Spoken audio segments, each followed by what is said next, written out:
Hello beautiful people, welcome back to today's video. Today's video is something a little bit different. It's coming from Jordan B Peterson. I love this man so much. He's full of wisdom, and sometimes, you know, I just love to watch his videos. So today's video is titled Africa is not poor because of colonization. When I saw this video, I was like, and it was even a black woman that came, a black African that came to talk about this topic. So I really love to hear what she has to say. I know you guys are also interested, so make sure you watch it to the end and drop your comment on what you think about the video. Do not forget to like, share, subscribe, turn on the post notification bell. If you're a new subscriber here or a new viewer, hello, welcome to my channel. I hope you enjoy it here. Do consider liking this video and subscribing. Let's quickly check this video out. Well, you list here in one of your articles where you make reference to these rating systems, the bottom 10 countries for doing business in the world: Chad, Haiti, Central African Republic, Congo, Democratic Republic, South Sudan, Libya, Yemen, Venezuela, there's a lovely example, Eritrea and Somalia. And so there are three exceptions in the African ecosystem. Mauritius, Rwanda, Kenya, South Africa, Botswana, and Zambia. You pointed out in your prospectus, is it prospectus article? Yeah, prospectus article of Artbridge Institute. Right, that Mauritius is a rising star, and Rwanda is in some ways comparable to Georgia. So some of these countries have started to get this right. Yes. And so what's the consequence of that? And what does right mean? What they have understood, what these countries have understood, is that economic freedom is at the center for prosperity building. Rwanda, for example, Paul Kagame, the president of Rwanda, is explicit about it. He said he wants to be the Lee Kuan Yew he wants to be the Singapore of Africa, and Lee Kuan Yew is his model. Now, the dirty mouths are gonna start shouting, oh yeah, see, authoritarian, blah, blah, blah, whatever. Me, I wanna talk only about the on the economic side.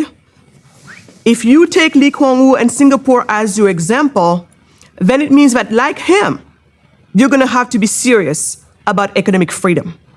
Okay. And that's exactly what he did. That's what Singapore did. When Singapore figured that out, they went on to put in the right reforms to make their environment some of the most business-friendly environments in the world, one of the most free markets environment in the world, and you saw the magic of Singapore. Today, Singapore is richer than its ex-colonizer, Great Britain. So when I hear people telling me today, oh, Africa is poor because of colonization, I'm like, please, let's move on from that.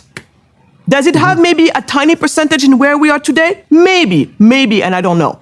But I know it's not the cause. Because if it were, many countless countries have been colonized before. And by the way, colonizing one another is humanity's history. It just happened that maybe Africa has been one of the last, colonized region in the world. So in our psyche, it is there, and it acts like nothing happened before to others. But flash news, it's the history of the world. We've been capturing each other back and forth, all of that. So anyway, but the truth is, Singapore, richer than Great Britain today.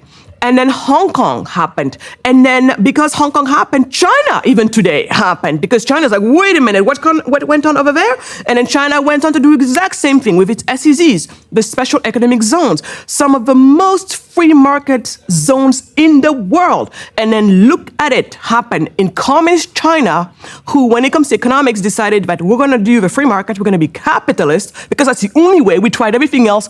We killed hundreds of millions of people, and we have nothing to show for it. But now that we're tired of being disrespected members of society, because guess what? That's the other thing too. You want to be respected in this world? You're going to have to be among the prosperous ones for other reasons. Would it be nice, G, that we respect people just because? Absolutely. But that's really not the world we live in. So when China got tired of being disrespected, they're like, maybe we got to build also some prosperity here, because then they're going to hear us. And today, China, being one of the, being where it is at, even Hollywood, who tries to tell the world how to think, is being told by China what movies to make and how to tweak stories and history in order to be palatable for them. You see the power that comes with being prosperous.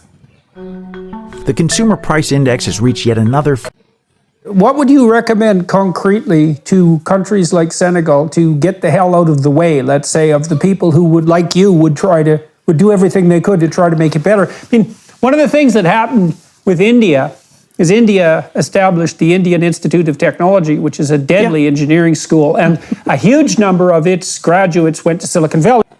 Before we continue with this video, let's pause a little bit. This lady, she's making a lot of statements here. I know the interesting fact is that she's even African. I think she's African. She's black. I mean, from her accent, you know that she's African. She's making a lot of statements here, and I want you guys to please drop your comment on what you think about what she's saying. I mean, comparing Africa to Hong Kong, to China, I know sometimes we make statements like, oh, take for example, racism and all of that. That's in America, in America that racism, it exists, but even though everybody has to actually work, whatever a white man would earn, you also as a black person can earn if you work as much. They say things like that doesn't mean that it doesn't exist. It actually exists. She trying to say this, I don't know, I honestly do not know, but I'd love you guys to drop your comment on what you think about all these statements she's making. She has said a lot of things, and the fact that she's African is something that I cannot even put together here. But okay, let's hear how she answers this question. Silicon Valley, as you well know, and many of the successful Indian graduates of IIT started to dump money back into India and build a capitalist infrastructure there, or help build a capitalist infrastructure there. So this sort of thing can really take hold. Something also popped up in my mind. Do you guys think that Africa is not poor because of colonization? Just because like other countries have also been colonized, not only Africa. So many other countries have been colonizing right before the world began, like she said it, right? Colonization has always happened. Doesn't limit, you know, the progress of other countries. Why is Africa still poor? Is Africa still poor because of colonization? I mean, this happened a very long time ago, according to her. Now, China and some other countries, Hong Kong, like she mentioned, have gone beyond colonization. Is Africa poor because of colonization? Or Africa is not poor because of... I know that Africa has a history of bad leadership. We're not even going to lie. Our leaders are actually one of the major problems or one of the major obstacles to our growth in Africa. Why we have not made tremendous progress is the fact that in Africa we actually have bad leaders. We're not even going to lie about this. But do you think that Africa is still poor because of colonization? Are we going to blame the poverty of Africa to our colonial masters? What do you guys think about that? Because I mean, she's made a lot of statements here, which I'm not even going to lie about. But you guys should please answer this question before we go further. If you were making recommendations to governments who wanted to get on board and stop being like Chad, Haiti, Central African Republic, Congo, South Sudan, Libya, Yemen, and Venezuela, etc., what concrete steps should they take from the bottom up to get the hell out of the way? Exactly. So two things we've been doing, because I'm a practitioner, that's my entrepreneurial journey. I'm an entrepreneur, so I practice what I preach, but I also preach. I preach for free markets, and so when it comes to that, I'm one of the hats that I wear is as the director for the African Center for Prosperity of the Atlas Network, the largest organization in the world of free market think tanks around the world. And so what we do there is we work on reforms around the world to take down barriers of entry for local entrepreneurs. So that's one thing. But as we all know, that's a great initiative to take, and we've been making some really good advances in many countries, especially in Ghana. We've been making a lot of progress with our partners there, Imani. But that is piecemeal legislation. It takes forever. It is hard as heck, and by the time you made a gain here, you made 20 losses over there, and it's an continuous problem, but until we get better, we got to continue at it. So that's one thing we've been doing, and so that's a hat I wear, working with free market think tanks to try to make it easier for local entrepreneurs to join in the party. Additionally, I'm going bold, I'm going radical. For the past few years, we've been advocating an idea for Africa that found some of its roots in Latin America. And again, I'm related to the people who are involved in this. My husband being one of the key figures in this movement, a movement called the Charter Cities. Paul Romer calls it like that. He's a Nobel laureate in economics. Others call it the Free Cities. I like to call it the Startup Cities. So the best way to think about it, Jordan, and it goes back to what you were talking about earlier when you use the word operating software. Most of the most of the low-income nations, so meaning back in the days, the way we used to call it is poor nations, they have regulations for poverty. They're basically regulated for poverty, meaning the laws, the set of law, poverty. It only calls poverty. And so what some of these folks have thought about, looking at the Dubai example, Dubai just recently entered the top 10 of international financial centers of the world. And what Dubai did at some point is think about it and be like, on this bare, plot of sand that's technically worth nothing right now as is, this 110 acres of land, sand everywhere, they're like, well, maybe Sharia law is not the best for business. We got to think about better set of laws for business. We're talking only about business, not family law, not anything else but business. And they decided there's got to be something better. And so they looked around, and that's actually when, to take one of the terms you used earlier, they're starting to realize, common law is actually a better way for business, specifically British common law. So at that point, and I'm oversimplifying here because otherwise we can totally geek out on it. Remember, this is like one of my latest things that I've been involved in, but latest, it's been the past 10 years, and I'm going to share with you a win. So Dubai is like, we have to adopt British, common law, primarily British common law. We're going to hire retired British common law judges to come and educate the law here, train our own people, and that, along with many other reforms, to also become a top center when it comes to the and in the free market when it comes to the finances. Dubai, that British common law system. So it's very, very interesting theologically and metaphysically. So it's predicated on the idea that every individual has all the rights that there are, except for those that are specifically regulated and limited by legal necessity.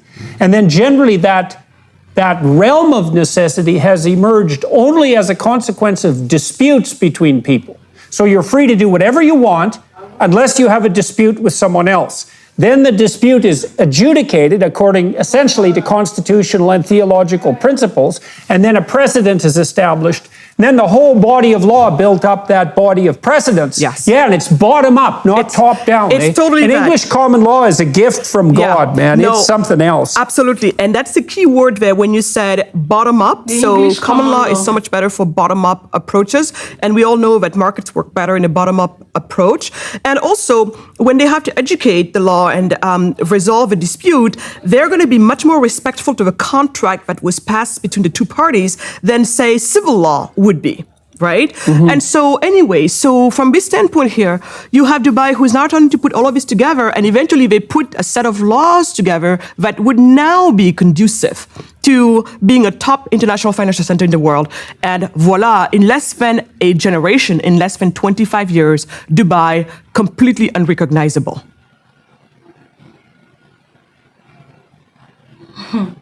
Using Dubai as an example, man, I think Africa has a long way to go.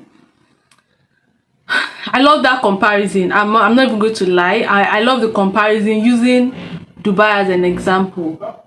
But guys, I need you guys' honest opinion. Why do you think Africa is still poor? Is this because of colonization, or there is this poverty? I personally think that apart from colonizers, colonial masters, and other things, other reasons, I feel like Africa has a long line of bad leadership, which has halted or has been an obstacle to making like good progress in Africa. Yeah, that is one of the problems we have, but that does it mean that, does it also attribute to the fact that Africa is still poor because of colonization? What do you guys think about this conversation? I mean, a lot of statements have been made, a lot of comments have been made from this lady Jordan Peterson, asking her valid questions, and she asking, I mean, she's doing the little she can do, you know, to alleviate poverty and do the ones she can do. What do you guys think about this conversation? Because this is actually very important. Sometimes I'm like, why? But yeah, please let's drop our comments on what we think about this video in the comment section. If you do not think Africa is still poor because of colonizers, if you compare it to other countries who have also been colonized, what is now the purpose? Like, what is now the reason? Why is Africa still poor? Does she have a valid point, or she doesn't have a valid point? I personally feel like she's a black person talking about this. There's a way I feel about it, but anyway, I'd love to know your opinions and thoughts concerning this. Do drop your comments in the comment section below. Like this video if you enjoyed it, kindly share, drop your comments, subscribe if you haven't, turn your post notification bell, and I'll see you in my next video. Bye bye.